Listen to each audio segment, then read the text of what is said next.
Study IQ IAS, अब तैयारी हुई अफोर्डेबल। नमस्कार दोस्तों, जियोपॉलिटिक्स के अंदर रिसेंटली कुछ बदलाव देखने को मिल रहा है। पहले क्या होता था कि बड़े बड़े ग्रुप्स बनाए जाते थे, बहुत सारे देश एक ग्रुप के अंदर रहते थे, लेकिन रिसेंटली ये देखने को मिला है कि कुछ देश मिलकर ही यहाँ पर एक ग्रुप बना लेते हैं। जैसे 4 देशों का समूह हो गया, 5 देशों का समूह हो गया, इस तरह के आपको बहुत सारे ग्रुप्स देखने को मिलेंगे। वैसा ही यहाँ पर एक नया ग्रुप बनाया गया है जहाँ पर आपको यूएस, भारत और यहाँ पर मिडिल ईस्ट में आप देखिए तो जो इजराइल है और इसके साथ साथ यहाँ पर UAE, यूनाइटेड अरब एमिरेट्स, इन 4 देशों का समूह बना है और इसको बोला गया है I2U2, the new grouping of India, Israel, USA, UAE submit next month. तो इसका सबमिट अगले महीने होने वाला है। इसको लेकर US के द्वारा अनाउंस किया गया। तो एग्जैक्टली है क्या, इसका बैकग्राउंड क्या है, पहले क्या कभी इस तरह का ग्रुप बना है वहां पर, ये सब कुछ मैं आपको बताने वाला हूं इस वीडियो में। चलिए आगे बढ़ते हैं, लेकिन उसके पहले ध्यान रखना है आपको कि अगर आप UPSC की तैयारी कर रहे हैं, अगर आप हमारे कोर्सेज को ज्वाइन करना चाहते हैं, तो मैं आपको बताऊं तो एक बहुत अच्छा मौका है।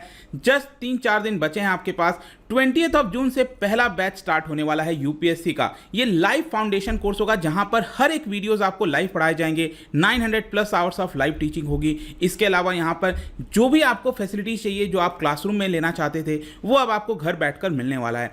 इनॉग्रल ऑफर के तौर पर सिर्फ 18,500 आपको देना है 25,000 के बजाय, और आपको कोड इस्तेमाल करना है अंकित लाइव, तभी आपका ऑफर लगेगा। आई होप कि ये आपको समझ में आया होगा। साथ ही साथ यहाँ पर अगर आप MCQs अटेम्प्ट करना चाहते हैं तो मेरे इंस्टा पेज पर जा सकते हैं, वहाँ पर स्टोरीज में जितने भी MCQs हैं उसको आप अटेम्प्ट कर पाएंगे। चलिए शुरुआत करते हैं और सबसे पहले देखते हैं एग्जैक्टली अभी हो क्या रहा है। देखिए, यूनाइटेड स्टेट्स ने अनाउंस किया है कि वो एक वर्चुअल समिट होस्ट करेगा। ध्यान रखिएगा, वर्चुअल समिट होस्ट करेगा ड्यूरिंग जुलाई। मतलब कि जुलाई के महीने में क्या होने वाला है कि जो बाइडेन है अमेरिका के राष्ट्रपति, वो मिडिल ईस्ट के दौरे पर जाएंगे। और मिडिल ईस्ट में अगर आप देखोगे तो जो सबसे एक इंपॉर्टेंट मुद्दा होने वाला है वो है वेस्ट बैंक और जो इजराइल। तो वो इजराइल भी जाएंगे और जो पैलेस्तीन का जो वेस्ट बैंक वाला एरिया वहां पर भी वो जाएंगे, और उसके बाद वो सऊदी अरब जाने वाले हैं। और ये 13 जुलाई से लेकर 16 जुलाई के बीच में ये पूरा दौरा होगा। इसी के बीच एक वर्चुअल समिट कंडक्ट कराया जाएगा और इसी को बोला गया है यहाँ पर I2U2। तो I2U2 है क्या? देखिए, इंडिया इजराइल, इसका नाम ही क्या हो गया, 2 I है यहाँ पर, इंडिया है और इजराइल है। U में आपका USA हो गया और UAE हो गया, तो इसीलिए I2U2, इसीलिए इसको यहाँ पर बोल दिया गया है। और इस वर्चुअल समिट में जाहिर सी बात है जो हेड ऑफ द स्टेट हैं, जो भी लीडर हैं चारों देशों के, वो यहाँ पर मिलेंगे। लेकिन यहाँ पर क्वेश्चन सबसे पहले ये आता है कि अचानक से ये ग्रुप कहाँ गया। देखो, अचानक से नहीं आया है, बेसिकली आप कह सकते हो इसका नाम थोड़ा सा बदल दिया गया है।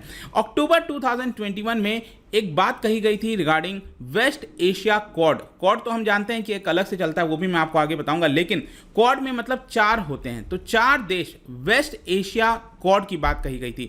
ये अक्टूबर में हुआ था, एक वर्चुअल कॉन्फ्रेंस हुआ था इन्हीं 4 देशों के बीच में, जिसमें हमारे external affairs minister S Jaishankar present थे। तो उस समय इस पर्टिकुलर समिट में जो हमारे प्राइम मिनिस्टर मोदी हैं वो प्रेजेंट नहीं थे, लेकिन हमारे एक्सटर्नल अफेयर्स मिनिस्टर प्रेजेंट थे। अभी क्या हुआ है कि यहाँ पर US ने इसका जो नाम है उसी को कर दिया है I2U2। मतलब उस समय ये देखा जा रहा था कि क्या हम इसको वेस्ट एशिया क्वाड बोल सकते हैं कि नहीं, इसको कोई फॉर्मल नाम नहीं दिया गया था, लेकिन फाइनली यहाँ पर US ने इसका नाम जो है I2U2 दे दिया है। और इसका मेन एम यही होने वाला था जो अक्टूबर 2021 में बताया गया था कि ये जो 4 देश हैं वो किस तरह से आपस में पार्टिसिपेट कर सकते हैं, सपोर्ट कर सकते हैं, और जो अलग अलग एरियाज हैं वहां पर कॉपरेट कर सकते हैं। जैसे इंफ्रास्ट्रक्चर है, टेक्नोलॉजी है, मैरीटाइम सिक्योरिटी हो गया, ट्रेड हो गया।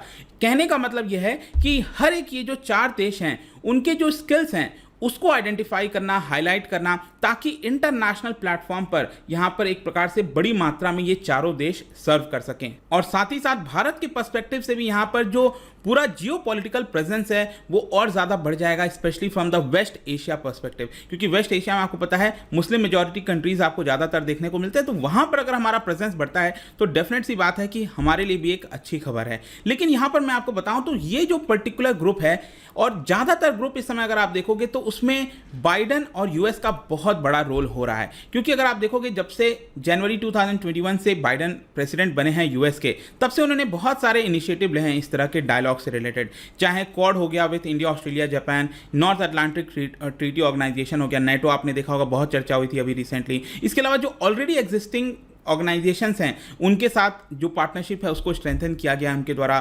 चाहे 3 नेशंस का ऑकस ग्रुप आपने सुना होगा, ऑस्ट्रेलिया, यूनाइटेड किंगडम, यूएस। इसके अलावा क्वाड्रिलेटरल डायलॉग जो अफगानिस्तान से रिलेटेड पूरा मामला था, अफगानिस्तान, पाकिस्तान, उज्बेकिस्तान और यूएस। तो ये सारी चीजें बाइडेन के अंडर में हो रही हैं और व्हाइट हाउस ने यहां पर यही बोला है कि अंडर हिज लीडरशिप यहां पर जो इंटरनेशनल ऑर्गेनाइजेशन से बाहर हो गया था यूएस, क्योंकि डोनाल्ड ट्रंप आपको याद होगा बहुत सारे ऑर्गेनाइजेशन से बाहर हो गए थे। WHO हो गया, पेरिस एग्रीमेंट हो गया, ईरान के साथ जो न्यूक्लियर डील है, बहुत सारे मुद्दों पर डोनाल्ड ट्रंप बाहर हो गए थे, उसको वापस से रीज्वाइन किया गया है बाइडेन के द्वारा। और यही कोशिश है कि जो यूएस का अस्तित्व है विश्व के अंदर उसको और बढ़ाया जाए और इसीलिए आपको इस तरह के ज्यादातर ग्रुप्स देखने को मिलते हैं। जहां तक ओरिजिनल क्वाड की बात है, आपको पता ही है ओरिजिनल क्वाड के अंदर यूएस और भारत तो ही है, लेकिन यहां पर इजराइल और यूएई के बजाय कौन सा देश है? जापान और ऑस्ट्रेलिया। वो ओरिजिनल क्वाड है जिसमें मलाबार एक्सरसाइज आप अक्सर सुनते होंगे। और इस क्वाड का तो मेन मकसद ही यही था कि इंडो पैसिफिक रीजन में फ्री एंड ओपन चीजें होनी चाहिए, मतलब कि जो भी चीज हो यहां पर फ्री और ओपन तरीके से हो। चाइना का दबदबा को यहां पर थोड़ा सा कमजोर करने की कोशिश किया है, तो ये तो यहां पर साफ दिख रहा था। और इसीलिए आप देखोगे चाइनीज गवर्नमेंट ने फॉर्मल प्रोटेस्ट भी किया था, डिप्लोमेटिक प्रोटेस्ट किया था और यह कहा था कि ये जो क्वाड ग्रुप बहुत ज्यादा बन रहा है ये एक प्रकार से एशियन नेटो की तरह है। मतलब नेटो आपको पता ही है यूरोप के देश आते हैं उसके अंदर, लेकिन ये एशियन नेटो है जो कि चाइना को काउंटर करना चाहता है। वहां पर तो रशिया को काउंटर करना चाहते थे। और जिस प्रकार से इस क्वाड के अंदर मिलिट्री अरेंजमेंट हो गया, डिप्लोमेटिक अरेंजमेंट हो गया, वो एक प्रकार से साफ साफ दिख रहा था कि चाइनीज इकोनॉमिक और मिलिट्री डोमिनेंस को रोकने की कोशिश की जा रही है इन 4 देशों के द्वारा। तो ये तो ओरिजिनल क्वाड हो गया और इसीलिए क्योंकि वेस्ट एशिया क्वाड को भी इसी से कंपेयर किया जा रहा था, लेकिन कहीं ना कहीं इसके अंदर अगर आप देखिए वेस्ट एशिया क्वाड या फिर जब इसको नाम दे दिया गया I2U2, इसमें बोला जा रहा है कि हम चाइना को काउंटर नहीं करना चाहते। ऐसे बोला तो जा रहा है, लेकिन एक प्रकार से आप कह सकते हो जो चाइना का अगेन इन्फ्लुएंस है उसको कमजोर करने की ही कोशिश की जा रही है। जहां तक बाइडेन के विजिट की बात है, मैंने आपको बताया 13 से 16 जुलाई के बीच में इनका विजिट होने वाला है और सबसे पहले वो जाएंगे इजराइल और वेस्ट बैंक और उसके बाद सऊदी अरब वो जाएंगे।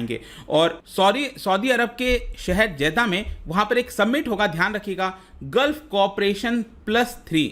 गल्फ कोऑपरेशन आपको पता होगा यहां पर जिसमें 6 देश आते हैं, जैसे कि मैं आपको बताऊं सऊदी अरब हो गया, बहरीन, कतर, यूएई, ओमान और कुवैत। ये 6 देश आपको देखने को मिलता है, इसको कहते हैं गल्फ कोऑपरेशन काउंसिल। इसके अलावा यहां पर 3 और देश शामिल होंगे जब यूएस के साथ समिट होगा, उसमें इराक होगा, जॉर्डन होगा और इजिप्ट होगा। तो ये गल्फ कोऑपरेशन काउंसिल प्लस ये जो 3 देश हैं इन सब के साथ मिलकर बाइडेन जो है वो सऊदी अरब के अंदर ये वाला समिट करने वाले हैं। और यूएस ऑफिशियल्स का यही कहना था कि जिस तरह से हमारे लिए बाकी के समिट इंपॉर्टेंट हैं, चाहे आसियान देशों के साथ हो, G7 हो, नेटो समिट हो, उसी प्रकार से ये जो रीजन है मिडिल ईस्ट का ये भी हमारे लिए बहुत इंपॉर्टेंट हो जाता है और हम इसके ऊपर फोकस करना चाहते हैं। जहां तक सिग्निफिकेंस की बात है, ये जो I2U2 स्टार्ट किया गया है, देखिए ये समिट लेवल तब हो रहा है जब रशिया यूक्रेन वॉर अभी भी जारी है। क्वाड मेंबर्स ने, इसमें से कुछ क्वाड मेंबर्स, भारत को अगर आप छोड़ दो तो इसमें ऑस्ट्रेलिया हो गया, अमेरिका हो गया, उन्होंने यहाँ पर काफ़ी स्ट्रिक्ट सैंक्शंस लगाए हैं रशिया के ऊपर। पिछले महीने में आपको याद होगा क्वाड लीडर्स की समिट हुई थी टोक्यो में, हमारे प्राइम मिनिस्टर मोदी भी गए थे वहाँ पर। और जो अगला जो समिट होने वाला है क्वाड का वो होगा ऑस्ट्रेलिया के द्वारा और उसके बाद 2024 में, याद रखना है आपको एग्जाम पॉइंट ऑफ व्यू से, क्वाड की समिट भारत होस्ट करने वाला है। और इसके अलावा यहाँ पर जो मीटिंग है I2U2 लीडर्स की, ये कहीं ना कहीं देखा जा रहा है it was mainly because of Abraham accord. Abraham accord में आपको याद होगा कि इजराइल का जो पार्टनरशिप है अरब देशों के साथ उसको सुधारने की कोशिश की गई, चाहे यूएई हो गया, बहरीन हो गया, तो इन मोरक्को हो गया इनफैक्ट, तो उन सभी देशों के साथ यहाँ पर जो डोनाल्ड ट्रंप थे उन्होंने इजराइल का रिलेशन सुधारने की कोशिश की थी और उसी को ही आप कह सकते हो कि यहाँ पर कहीं ना कहीं आगे बढ़ाने की कोशिश की जा रही है। जहां तक भारत की बात है, भारत का रिलेशन आपको पता है ऑलरेडी यूएई हो गया, इजराइल हो गया, दोनों के साथ अच्छे हैं। और प्राइम मिनिस्टर मोदी अगले इनफैक्ट इस जून के एंड में जब वो G7 समिट के लिए जाएंगे जर्मनी, तो हो सकता है मोस्ट प्रोबेबली वो यूएई भी स्टॉप करने वाले हैं, तो वहां पर भी उनके द्वारा मुलाकात की जाएगी। जहां तक क्वेश्चन आपके मन में आएगा कि ये जो I2U2 की समिट होगी, वर्चुअल समिट अगले महीने, तो इसके अंदर क्या डिस्कशन होने वाला है, तो मेन यहां पर जो फोकस है वो फूड सिक्योरिटी, मैरीटाइम और एनर्जी सिक्योरिटी के ऊपर ध्यान दिया जाएगा, क्योंकि आपको पता है अभी एनर्जी को लेकर बहुत ज़्यादा चर्चा चल रही है। इसके अलावा फूड सिक्योरिटी, क्योंकि रशिया यूक्रेन वॉर की वजह से वीट वगैरह पर काफ़ी कुछ प्रॉब्लम हो रहा है, भारत ने बैन लगाया था, लेकिन उसको लेकर भी एक अलग पॉलिटिक्स देखने को मिल रहा है। तो ये सारी चीज़ें काफ़ी इंपॉर्टेंट होने वाला है। क्लाइमेट चेंज हो गया, बहुत सारे मुद्दों के ऊपर बातचीत होगा। जहाँ तक भारत के इंपॉर्टेंस की बात है, देखिए भारत अपने आप में एक काफ़ी बड़ा कंज्यूमर मार्केट है और यहाँ पर हम हाईटेक जो चीज़ें होती हैं, गुड्स होती हैं, कई सारी चीज़ें हम प्रोड्यूस करने लग गए हैं। और ये सभी देश कहीं ना कहीं भारत के साथ मिलकर जो अलग अलग प्लेटफॉर्म है, टेक्नोलॉजी, ट्रेड, क्लाइमेट, कोविड-19 हो गया, इवन सिक्योरिटी हो गया, सभी कुछ के ऊपर भारत काफ़ी हद तक मदद कर सकता है। देखते हैं आगे किस तरह से इसको कंसीव किया जाता है, चाइना का क्या रिस्पॉन्स आता है। बट आई होप कि ये जो I2U2 ग्रुप है वो आपको अच्छे से समझ में आया होगा। जाने से पहले एक इंटरेस्टिंग क्वेश्चन, क्योंकि हम ऑर्गेनाइजेशंस की बात कर रहे हैं, क्या आप बता सकते हो कि economic freedom, index of economic freedom, ये कौन से ऑर्गेनाइजेशन के द्वारा रिलीज किया जाता है? इसका राइट आंसर आपको पता ही है, मेरे इंस्टाग्राम पर तो मिलेगा ही। वहां पर अगर आप नहीं हो कोई बात नहीं, टेलीग्राम से भी ले सकते हैं इसका सही उत्तर। मैं कई सारे जो MCQs हैं वो यहाँ पर स्टोरीज में डालता रहता हूँ। बाकी अगर आपको PDF चाहिए तो टेलीग्राम पर आइए, अलग अलग सोशल मीडिया पर आप जुड़ पाओगे। और जैसा मैंने बताया, अगर आप UPSC की तैयारी करना चाहते हैं, हमारे कोर्स को ज्वाइन करिए। यहाँ पर बैच स्टार्ट हो रहा है 20 जून से। 4 दिन ही बचे हैं। Use the code Ankit live ताकि आपका ये ऑफर लग सके। आई होप कि वीडियो आपको पसंद आया होगा। मिलता हूं आपसे next time. Till then, thank you very much, see you soon. Study IQ IAS, अब तैयारी हुई अफोर्डेबल।